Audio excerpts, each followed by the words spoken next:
Mana?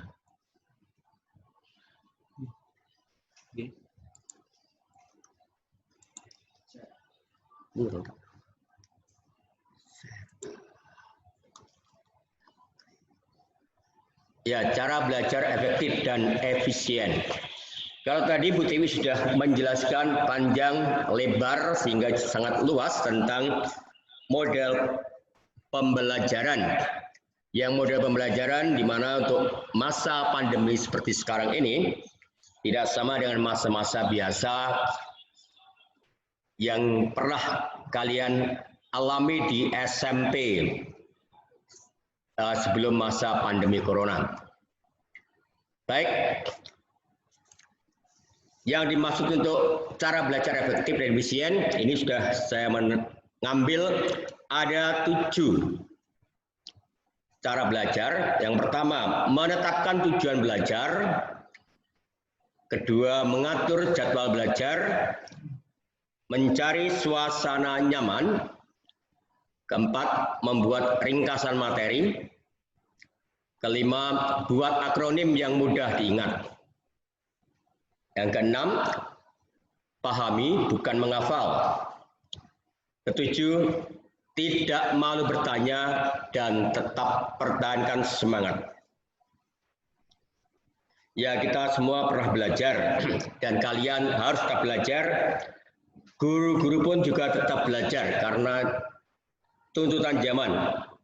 Yang dulunya gaptek, sekarang ya mungkin tambah gak jelas. Yang karena guru udah usia, untuk kalian tidak ada istilah gaptek. Dan juga tidak ada istilah tidak bisa. Tetap berjuang, harus mengejar apa yang kita cita-citakan. Baik, belajar tentu menjadi suatu kewajiban untuk para pelajar, juga untuk mahasiswa. Kalian belum mahasiswa, jadi masih taraf pelajar, mungkin berbeda dengan pola pikir mahasiswa. Kalau mahasiswa khusus jurusannya apa? Kalau Anda harus mempelajari semua pelajaran yang diberikan di sekolah. Tak hanya belajar, belajar pun juga kerap kali dilakukan oleh banyak orang untuk menambah ilmu dan wawasannya. Maka ada istilah long life education, yaitu belajar seumur hidup. Bahkan orang-orang yang sudah tua pun tetap belajar. Belajar pun juga tak melulu harus melihat buku atau harus dari buku. Saat ini telah tersedia banyak fasilitas yang dapat menunjang aktivitas belajar. Belajar memiliki banyak manfaat. Selain menambah ilmu dan wawasan, belajar juga melatih otak dan fokus dan bekerja. Meski telah mencoba belajar, tak sedikit orang yang mengalami kesulitan saat belajar. Kalau kalian mengalami kesulitan saat belajar, yang perlu dipahami pertama adalah latar belakang. Mengapa belajar kok menjadi sulit? Temukan dulu masalahnya, baru kita bisa mencari solusinya. Baik, kita akan bahas satu persatu. Dari yang pertama, menetapkan tujuan belajar.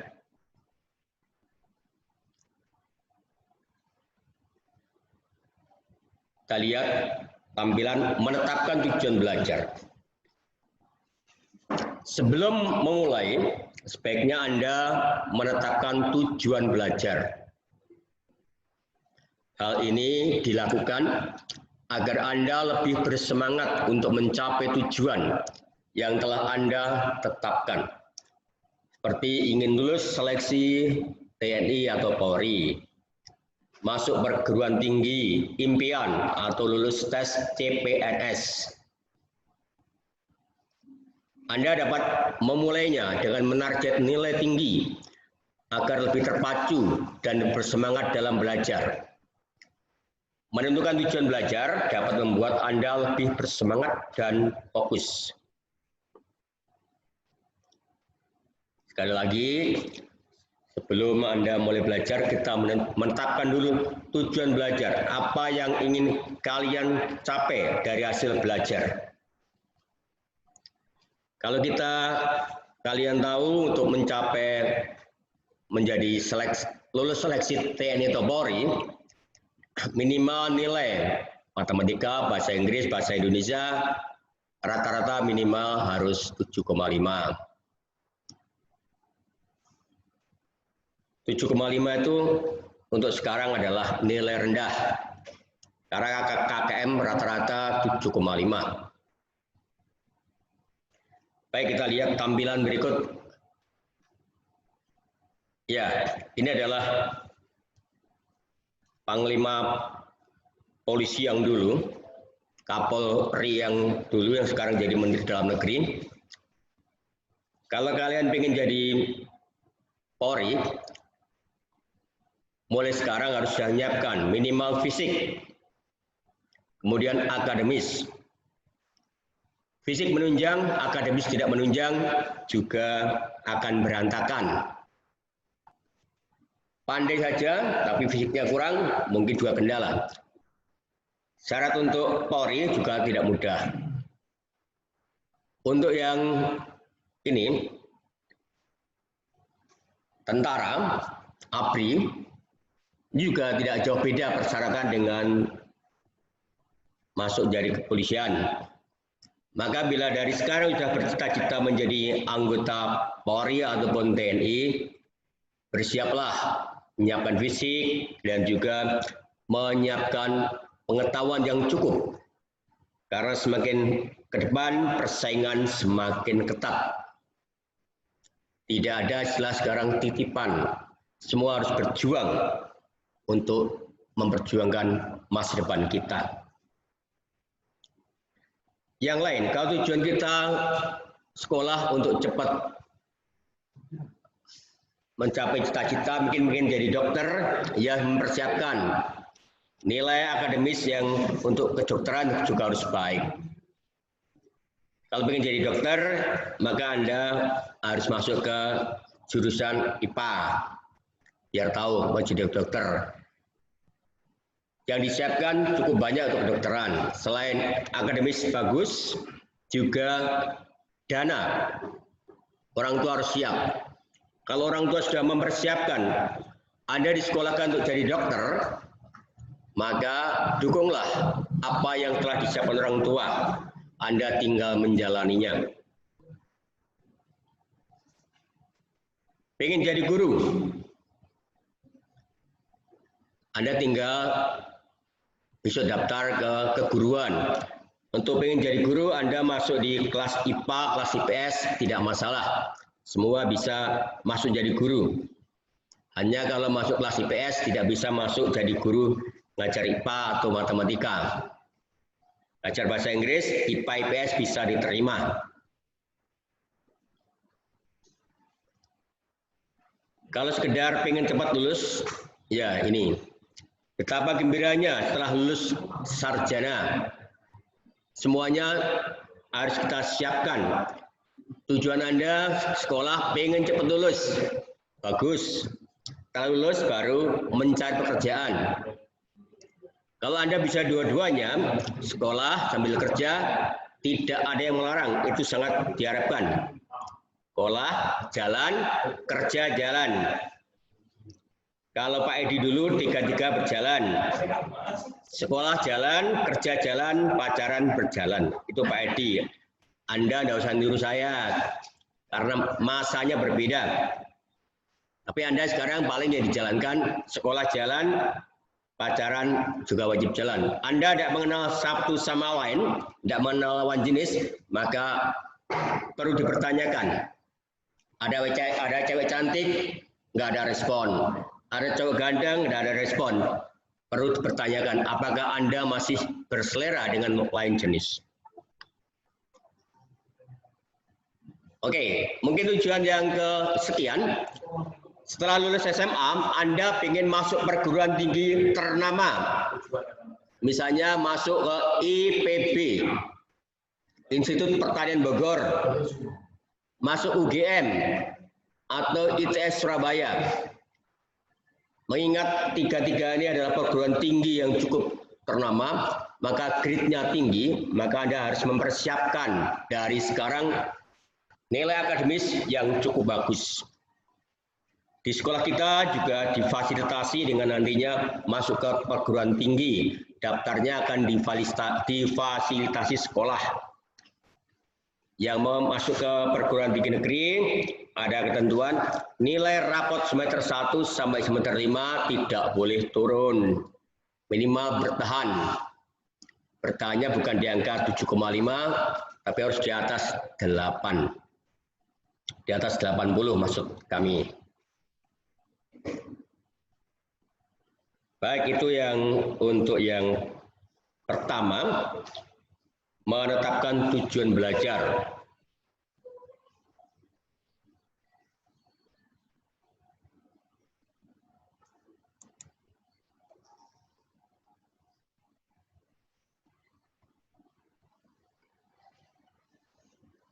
Oke, kita lanjut saja ke yang kedua. Setelah kita menetapkan tujuan belajar, maka kita harus mengatur jadwal.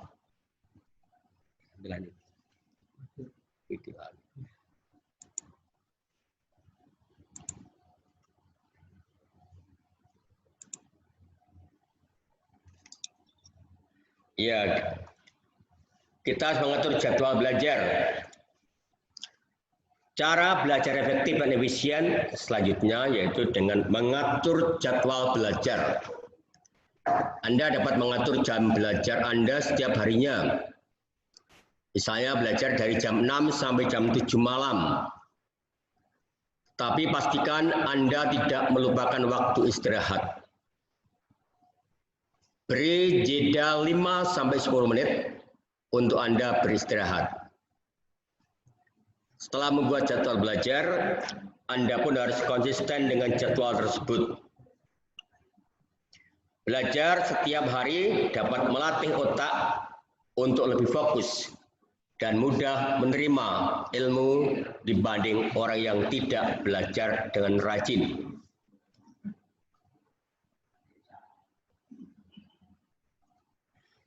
Ini contoh mengatur jadwal. Anda bisa membuat jadwal sendiri. Tentukan hari atau jam yang pas untuk Anda belajar. Istirahat cukup dan jangan lupa juga ada waktu rekreasi. Misalnya nonton TV, itu perlu juga.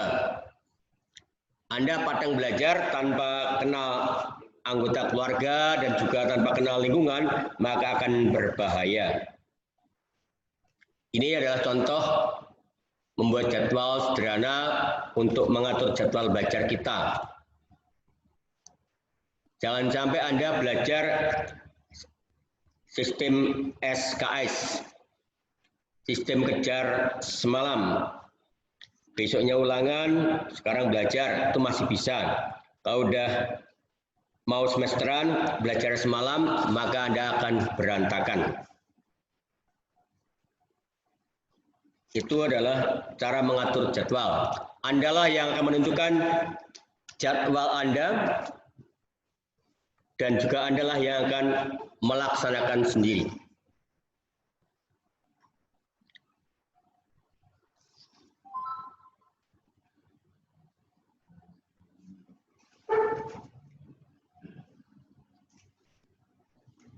Ini supaya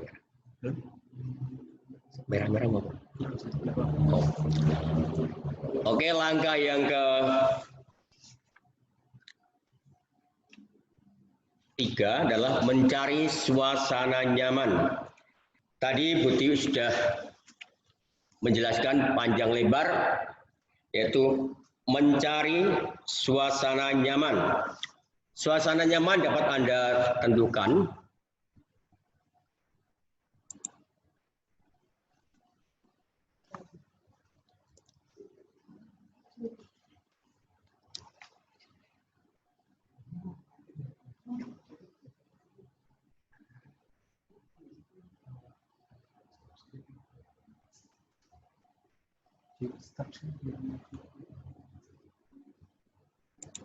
Di stop.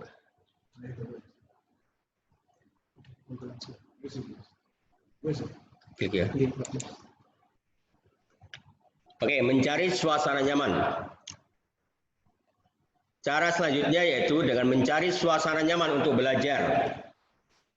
Kita kenali suasana yang ada di lingkungan Anda. Apakah Anda nyaman belajar dengan suasana sepi, suasana ramai, atau bahkan dengan mendengarkan musik? Setiap orang memiliki suasana belajar berbeda-beda. Apabila Anda nyaman belajar dengan suasana sepi, Anda dapat memilih rumah, perpustakaan, kafe, atau tempat tenang yang lain untuk belajar. Sebaliknya, apabila Anda senang belajar dengan suasana ramai, maka Anda akan mudah menemukan tempat yang nyaman untuk belajar. Ini beberapa contoh tempat yang bisa sebagai acuan. Ini di tempat ruang belajar, mungkin di perpustakaan, atau ruang keluarga yang menyediakan perpustakaan keluarga, bisa Anda lakukan kalau memang di rumahnya ada. Di serambi rumah, kalau punya halaman luas, di serambi rumah seperti ini bisa Anda pakai untuk belajar. Ini di ruang atas atau lantai atas. Bagi yang punya rumah besar, mungkin punya lantai atas atau ruang lainnya bisa, karena kondisinya cukup sepi. Asalkan jangan takut dengan kondisi yang sepi. Ada anak yang belajar pengen tempat sepi tanpa gangguan. Namun sementara ada anak yang ingin ada teman. Maka kalian yang bisa menentukan.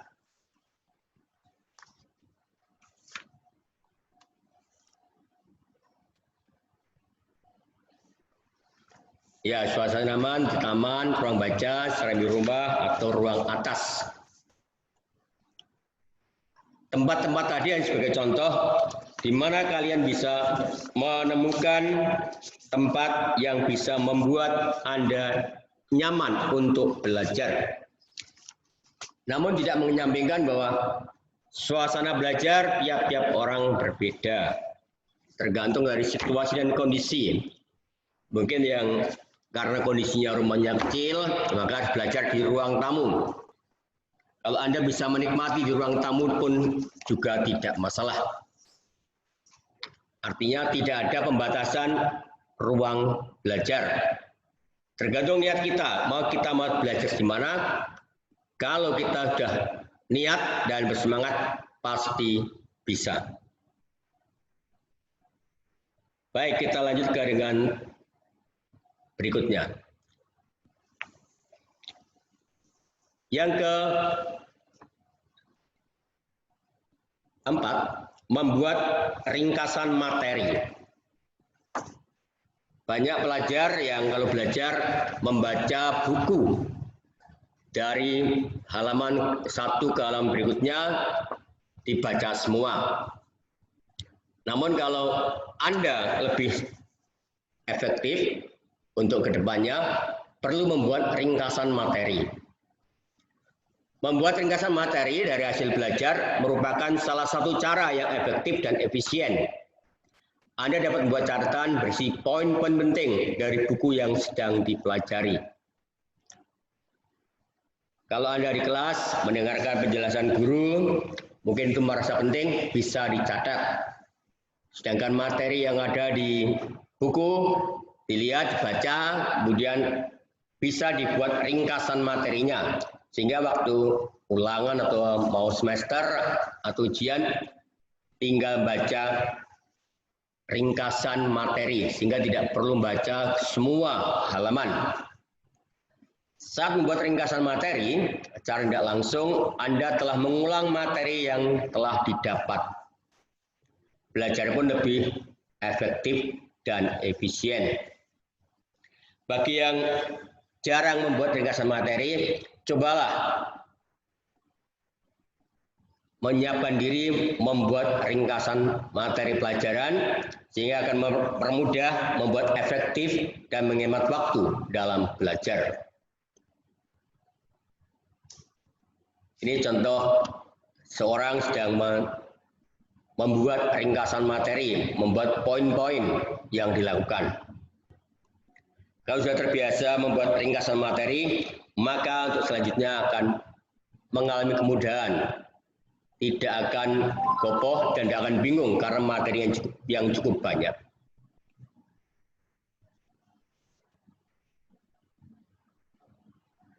Kita kilat aja, kita yang kesekian. Yang kelima, buat akronim yang mudah diingat. Akronim itu adalah semacam singkatan.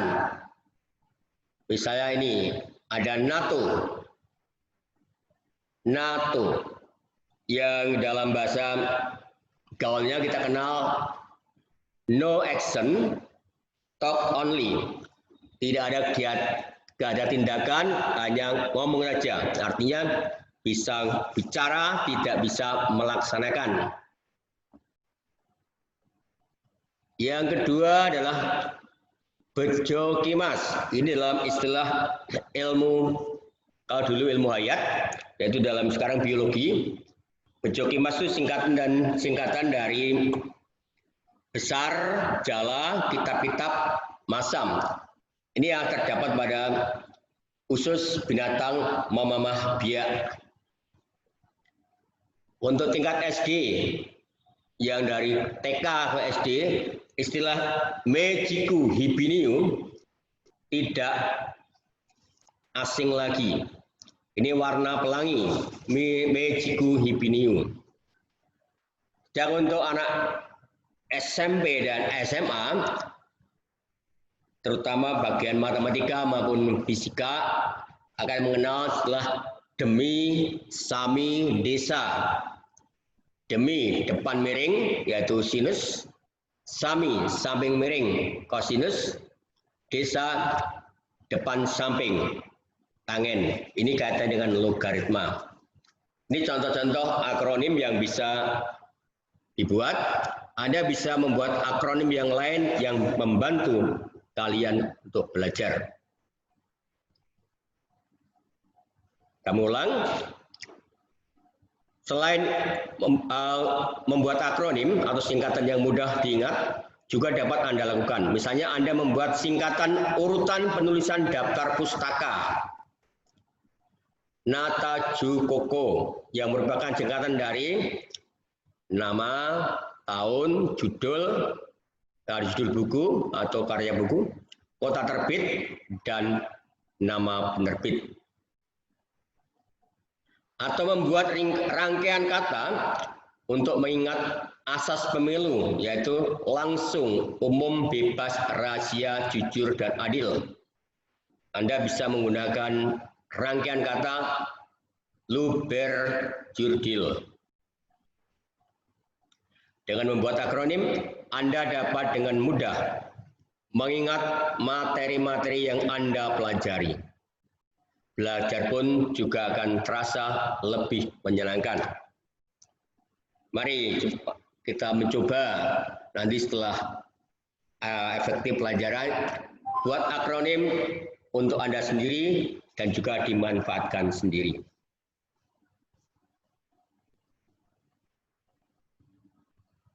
Saya kira untuk akronim ini sudah cukup jelas. Ya, untuk belajar selanjutnya, yang keenam, pahami bukan menghafal. Beberapa orang menggunakan cara menghafal untuk mempelajari suatu materi. Tetapi terkadang menghafal belum tentu memahami materi tersebut. Bahkan dalam jangka panjang, materi yang dihafalkan pun akan mudah dilupakan. Kalau untuk menghafal, biasanya untuk materi-materi yang sosial. Kalau dalam materi bahasa Inggris, Anda harus hafal yang namanya kosakata, terutama dalam kata kerja. Kalau kata kerja Anda menguasai, maka yang lain-lain akan mudah dilaksanakan. Sedangkan untuk materi eksak seperti matematika, Anda menghafal juga diperlukan, namun lebih penting kalau bisa memahami. Karena kalau menghafal diganti variabelnya, bisa akan mengalami error. Tapi kalau sudah paham, variabel diganti, angka diganti, tidak akan menjadi beban bagi kalian. Anda harus mulai untuk memahami, bukan menghafal. Pahami materi dari buku atau literatur yang menjadi bahan belajar Anda. Dengan begitu, Anda lebih menguasai materi yang dipelajari. Sekali lagi, menghafal itu juga penting, tapi lebih utama kalau bisa memahami. Ingat, materi yang disajikan itu satu dengan yang lain akan berbeda cara memahaminya. Materi seni suara dengan materi bahasa Inggris akan berbeda. Drama dengan matematika pasti beda.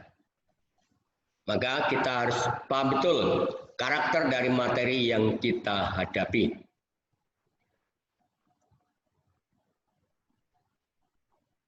Jadi sekali lagi, pahami materi dan jangan fokus hanya menghafal. Menghafal perlu, namun memahami lebih diutamakan. Baik, yang terakhir, ini contoh memahami bukan menghafal, jadi otak yang diterapkan. Langkah terakhir yang kita pelajari untuk cara belajar efektif dan efisien adalah tidak malu bertanya dan tetap pertahankan semangat. Ini tampilan dua orang saling diskusi, satu tidak bisa bertanya kepada yang lain, sehingga mendapatkan hasil yang diharapkan. Dengan tampilan ini adalah tampilan di kelas untuk anak kecil. Guru memberikan pertanyaan, siswa menjawab, atau sebaliknya, siswa bertanya, guru melimpahkan jawaban kepada temannya. Saat Anda menemukan kesulitan belajar, jangan pernah malu untuk bertanya kepada orang yang lebih paham.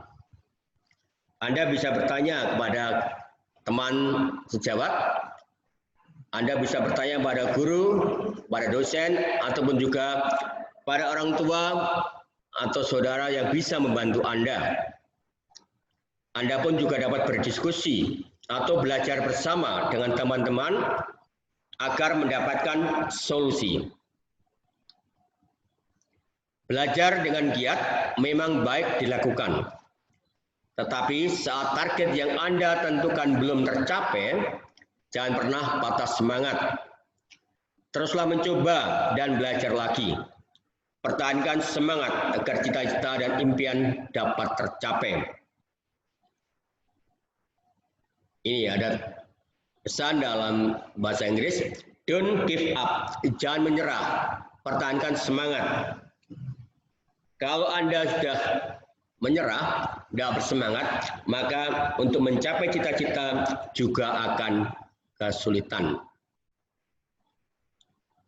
Ingat, masa depan Anda masih panjang, masih jauh. Jangan patah semangat.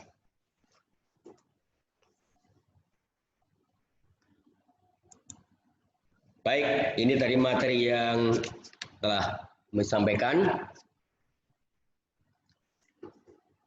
Tolong disiapkan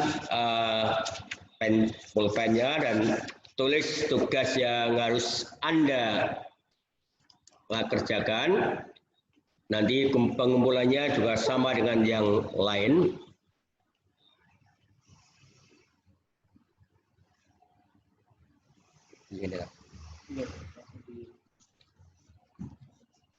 Baca ya. Baik, tugas untuk materi terakhir akan saya bacakan. Oke, siapkan alat tulisan dulu.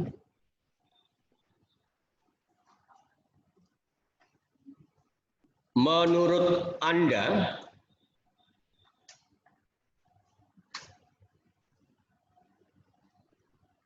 bagaimana cara belajar yang paling efektif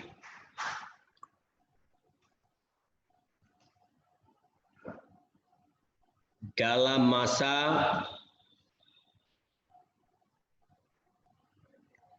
pandemi COVID-19 seperti sekarang ini? Saya ulang. Menurut Anda, bagaimana cara belajar yang paling efektif dalam masa pandemi COVID-19 seperti sekarang ini?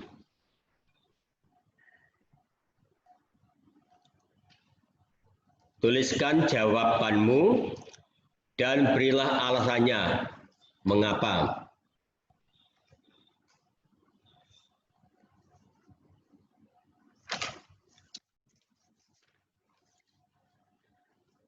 Kalau belum jelas, tugas bisa dilihat nanti di Google Classroom.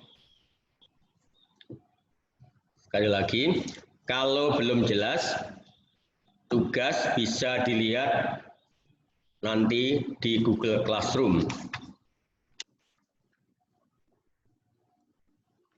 Demikian dari saya yang membawakan materi cara belajar efektif dan efisien. Apabila penyampaian saya kurang berkenan dan kurang menyenangkan, saya mohon maaf. Mungkin lain kali bisa kita perbaiki. Untuk selanjutnya, waktu saya kembalikan kepada Bapak Iswanto. Terima kasih, selamat siang.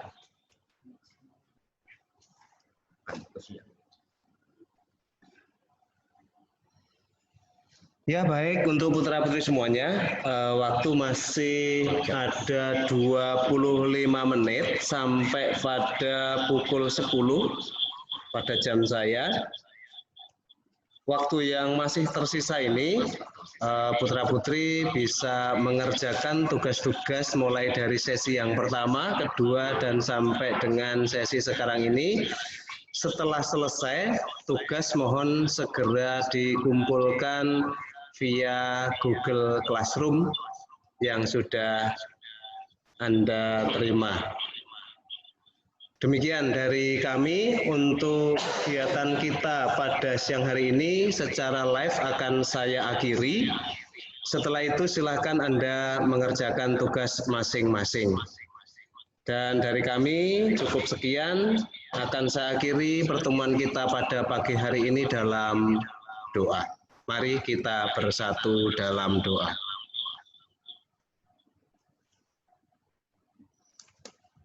Dalam nama Bapa dan Putra dan Roh Kudus, amin.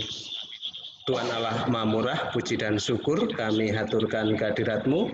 Satu rangkaian kegiatan telah kami selesaikan. Kiranya apa yang sudah diberikan materi dari Bapak Ibu Guru dapat diserap dengan baik, berguna bagi kita semua, perkembangan sekolah kita di tengah-tengah pandemi COVID ini, sehingga apa yang baik bisa kita laksanakan, semuanya demi memuliakan nama-Mu. Kiranya doa yang kurang sempurna Tuhan kami haturkan kepadamu dengan perantaraan Kristus Juru Selamat kami. Amin. Dalam nama Bapa dan Putra dan Roh Kudus. Amin. Dengan demikian, pertemuan kita MPLS hari yang kedua saya akhiri, dan besok pagi putra-putri semuanya kita join kembali di Zoom ini pukul 7 kita sudah standby. Untuk putra-putri jangan terlambat. Untuk putra-putri yang tidak bisa bergabung dengan Zoom ini nanti akan dikirimkan via YouTube, linknya nanti akan kita kirim. Dan putra-putri apabila mungkin masih agak bingung atau mungkin ada terlewatkan dalam menyimak materi ini, nanti akan bisa dilihat kembali di YouTube. Terima kasih, selamat siang berkah dalam.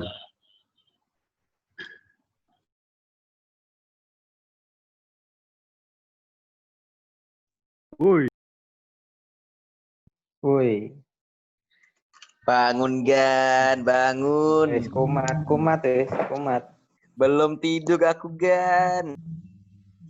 Meeting di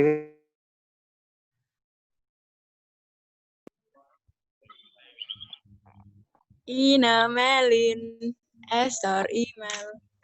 Del, halo apa? mela aku lah.